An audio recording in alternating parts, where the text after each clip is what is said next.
नमस्कार दोस्तों, आपका स्वागत है सुनील कॉन्सेप्ट में।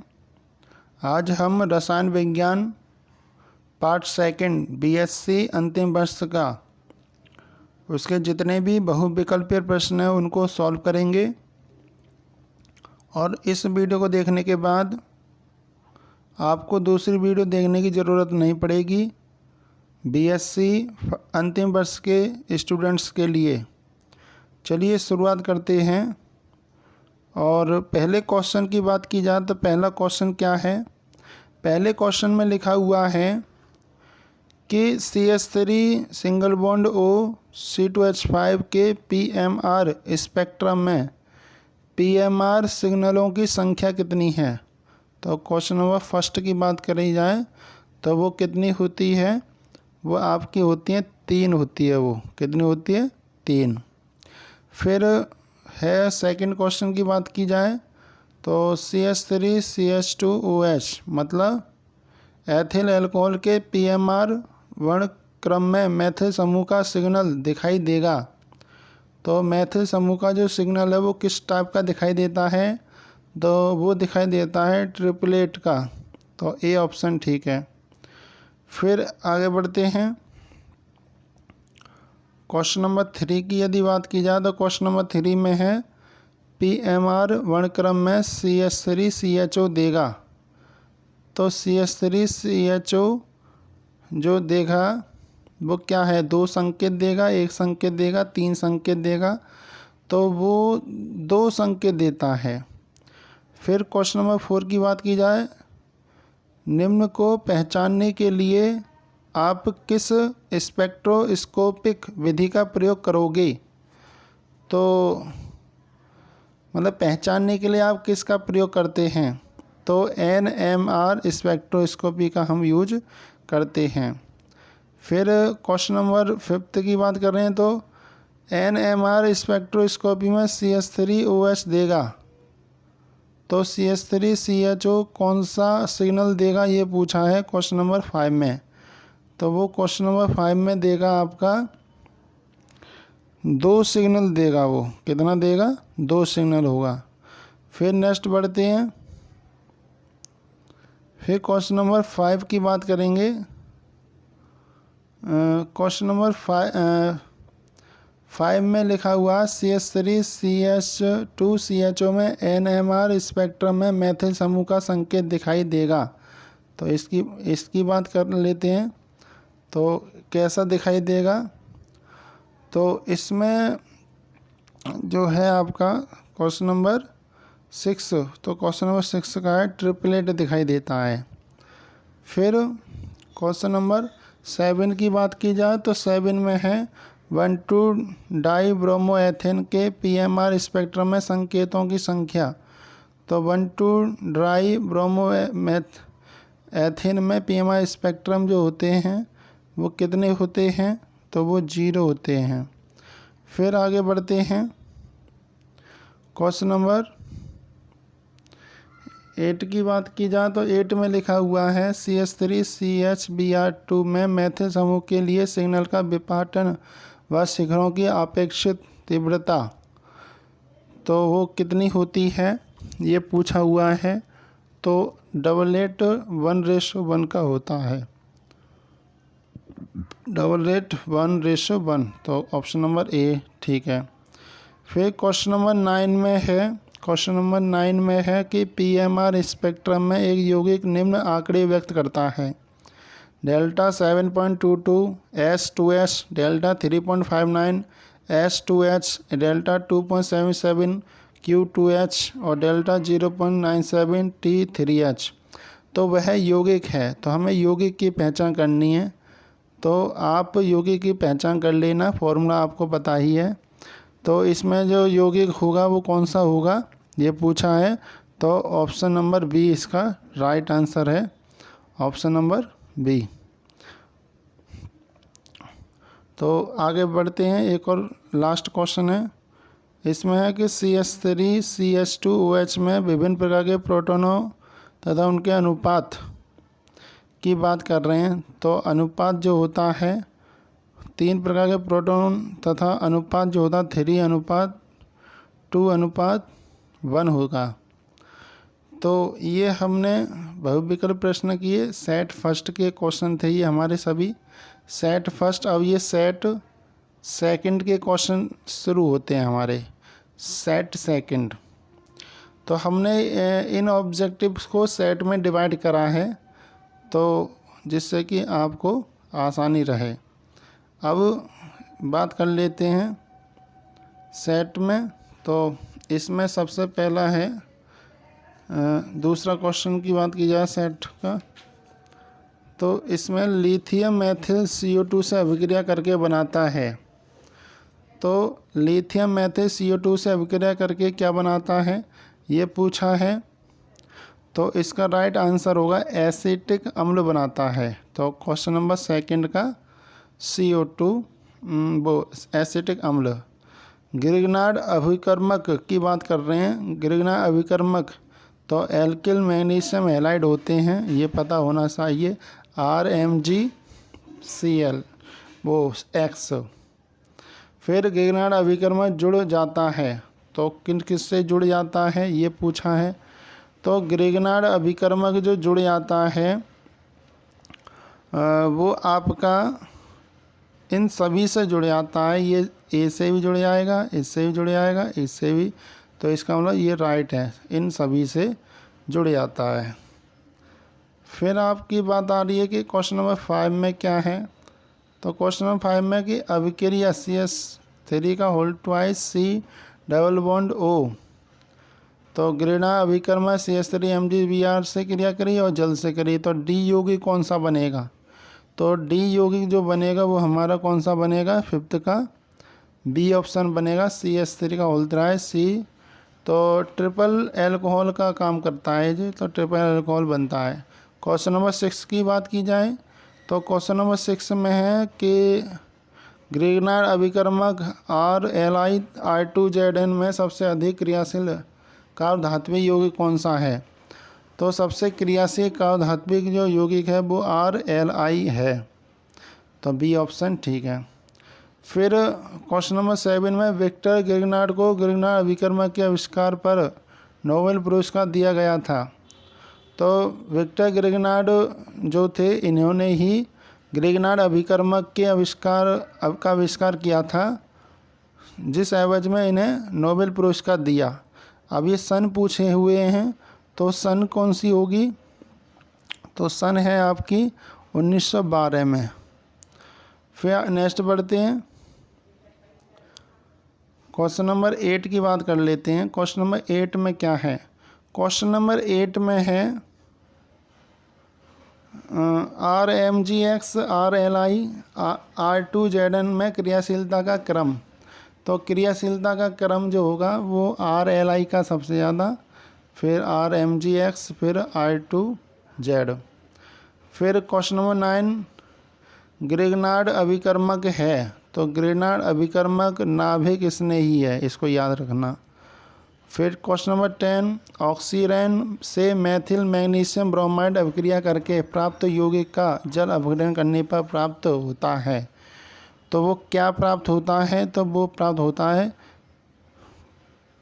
Propyl alcohol. फिर नेक्स्ट बढ़ते हैं आगे, क्वेश्चन नंबर 11 की बात करेंगे। क्वेश्चन नंबर 11 में है कि मेथिल मैग्नीशियम ब्रोमाइड की किस यौगिक से अभिक्रिया के द्वारा एसिटल्डिहाइड बनता है। तो 11 का जो होगा वो SC ट्रिपल बॉन्ड N।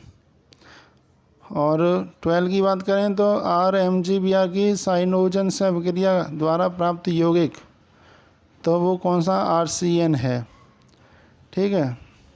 फिर मेथिल साइनाइड। और 13 की बात करें तो 13 में है RLi प्लस SnCl4। तो मतलब हमें डी यौगिक के बारे में बात करनी है, डी यौगिक क्या है, तो R4SN होगा वो, तो ए ऑप्शन ठीक है। फिर आगे बढ़ते हैं, तो अब क्वेश्चन नंबर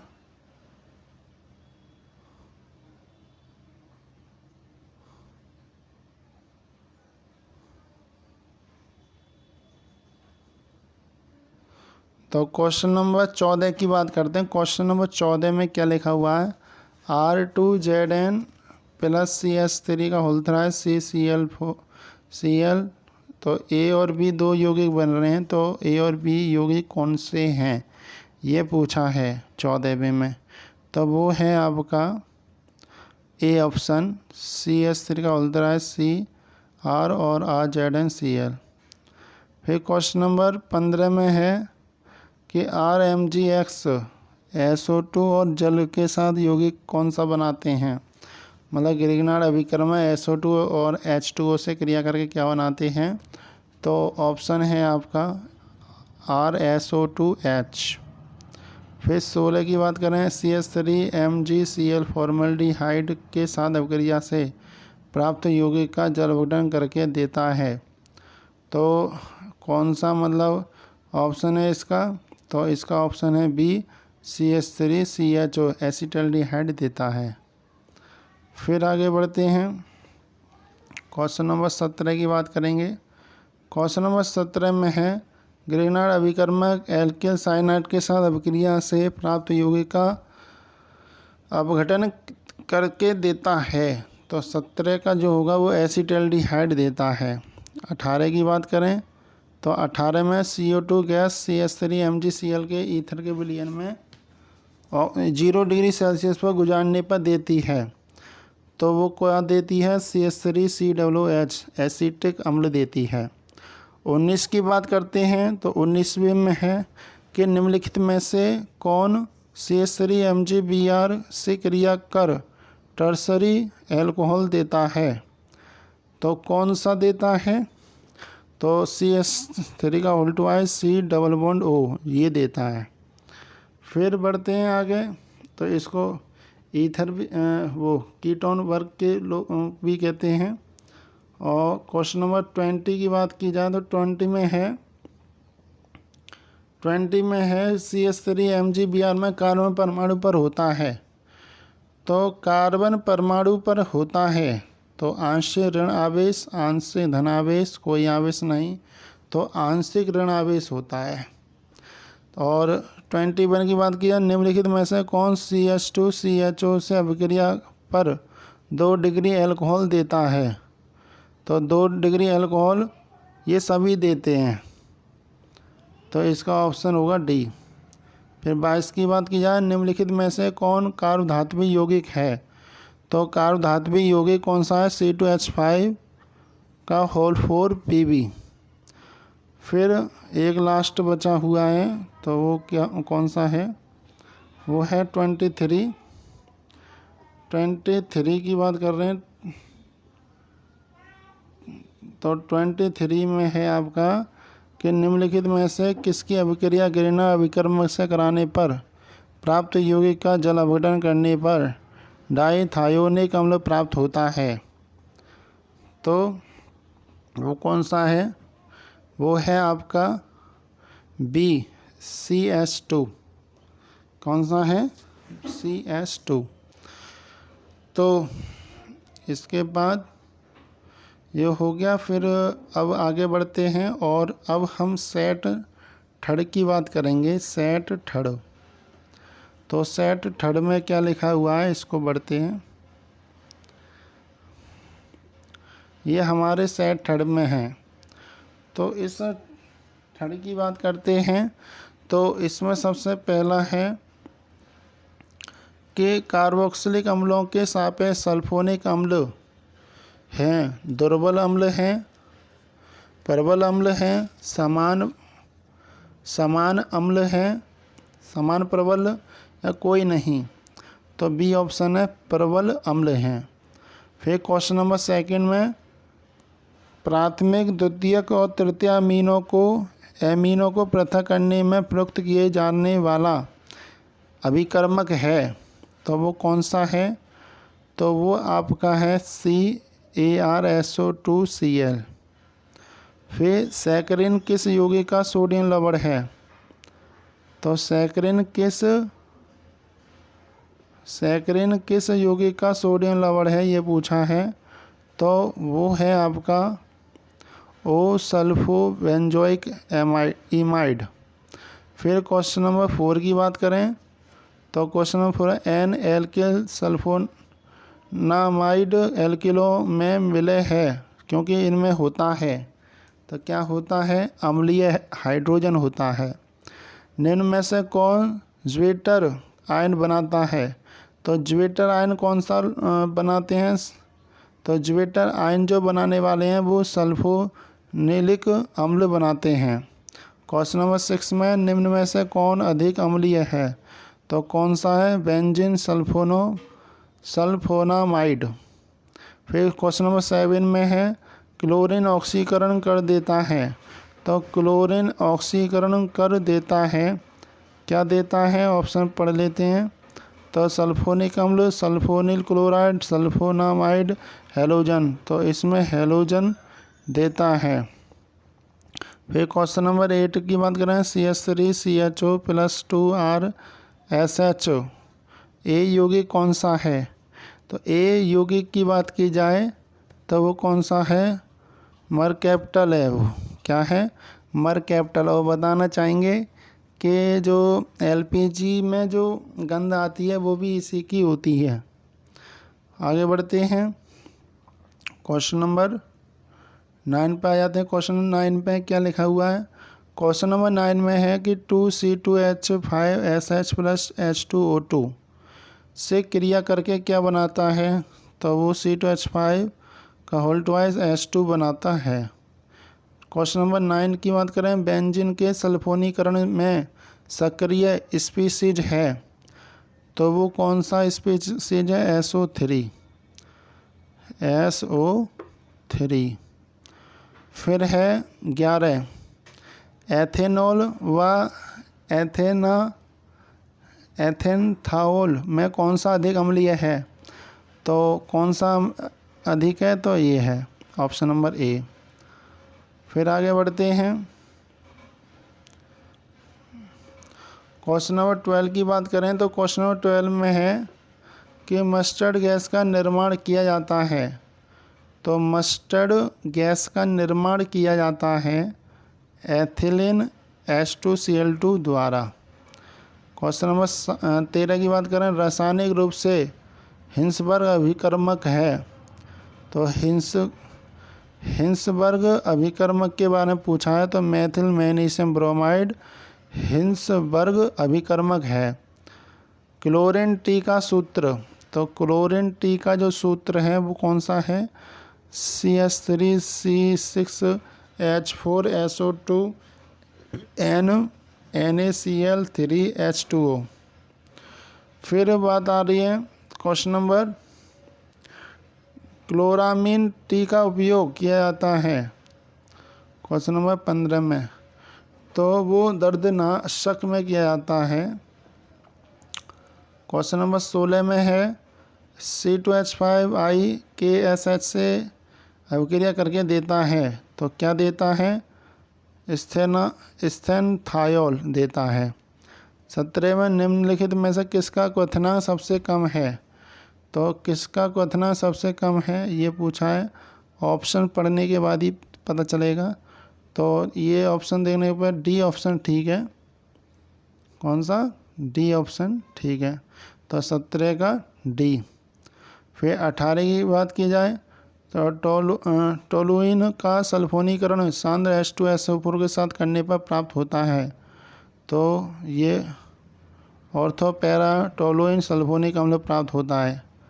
सैकरिन रखती है, तो सैकरिन रखती है, तो वो कौन सा है, भोज्यमान नहीं, क्या नहीं थे, भोज्यमान नहीं, भोज्यमान नहीं, तो 19 का बी। फिर आगे बढ़ते हैं, फिर क्वेश्चन नंबर 20 की बात करते हैं। सोडियम बेंजीन सल्फोनेट NaOH के साथ संलग्न करने पर देता है, तो क्या देता है, फिनोल देता है। 21 बेंजीन का सल्फोनेशन किस प्रक्रिया विधि से होता है, तो किस प्रक्रिया विधि से होता है, इलेक्ट्रोफिलिक प्रतिस्थापन द्वारा।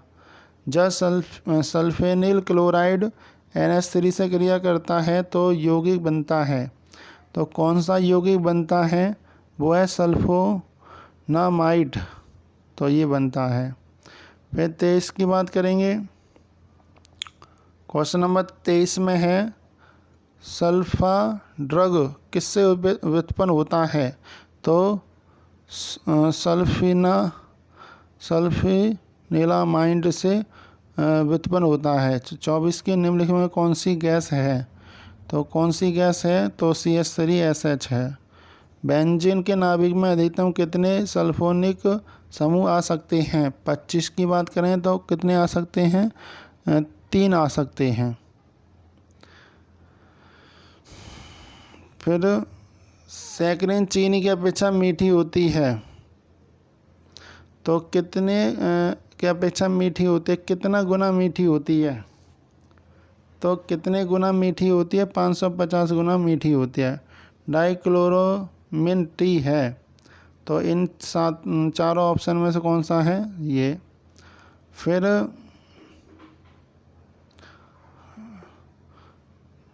सल्फर एसिटेमाइड में क्या समूह है, तो सल्फर एसिटेमाइड में क्या समूह है, तो 28 की बात कर रहे हैं, तो 28 में है DSO2NHCOCH3। तो इस प्रकार हमारे सेट 3 के सभी क्वेश्चन कंप्लीट हुए। अब सेट 4 पर चलते हैं। सेट 4 में क्या लिखा है,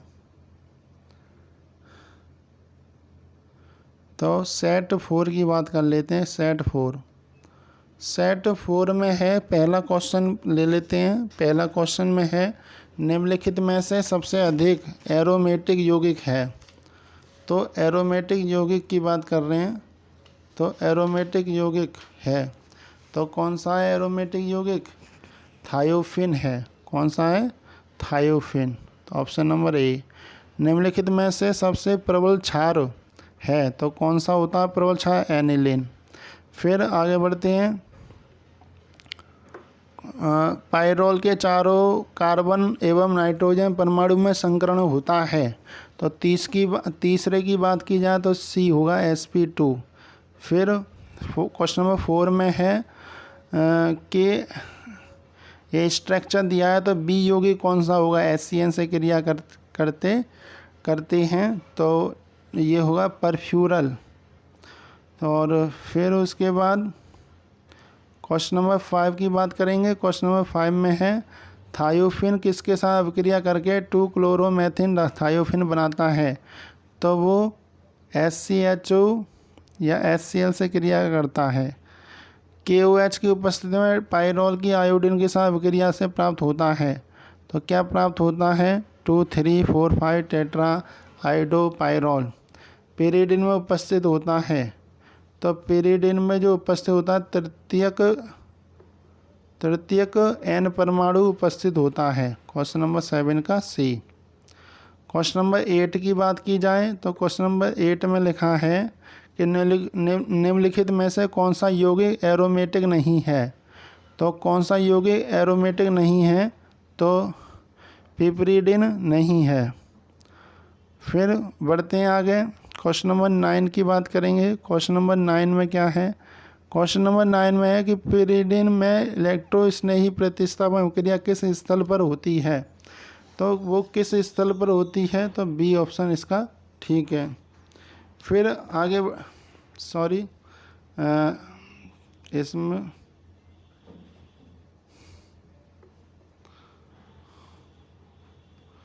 नमे की बात कर लेते हैं। नमे द्वारा पिरिडिन में इलेक्ट्रोस्नेही प्रतिस्थापन क्रिया किस स्थान पर होती है, तो इसमें बी ऑप्शन है, C2 पे। फिर इंडोल कौन सी है, तो इंडोल जो है वो आपका डी ऑप्शन है, डी ऑप्शन ठीक है 10वें का। फिर आगे बढ़ते हैं। क्वेश्चन नंबर 11 की बात करेंगे।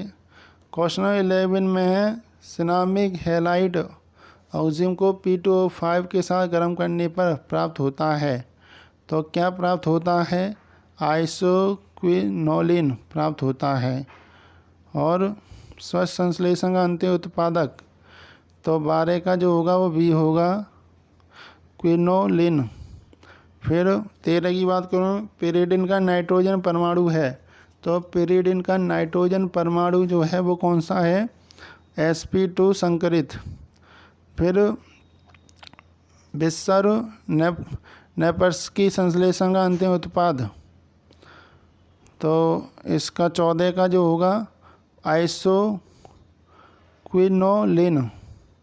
फिर 15 की बात करें, फिशर इंडोल संश्लेषण में अंतिम उत्पाद कौन सा होता है, तो इंडोल के व्युत्पन्न होते हैं।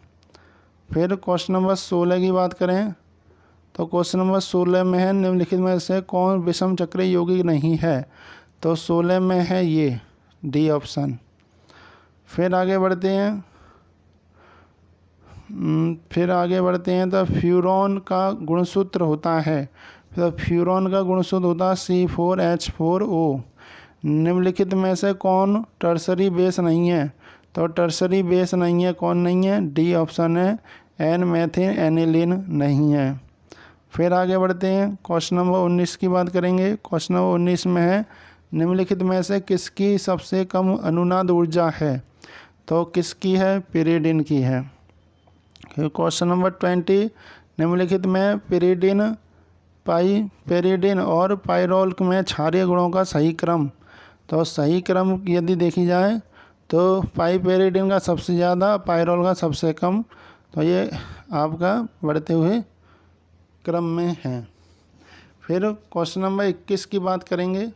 क्वेश्चन नंबर 21 में क्या लिखा है, क्वेश्चन नंबर 21 में कि निम्नलिखित में से कौन सबसे अधिक क्षारीय है, तो 21 की बात करें तो कौन सा है, पेरिडिन है।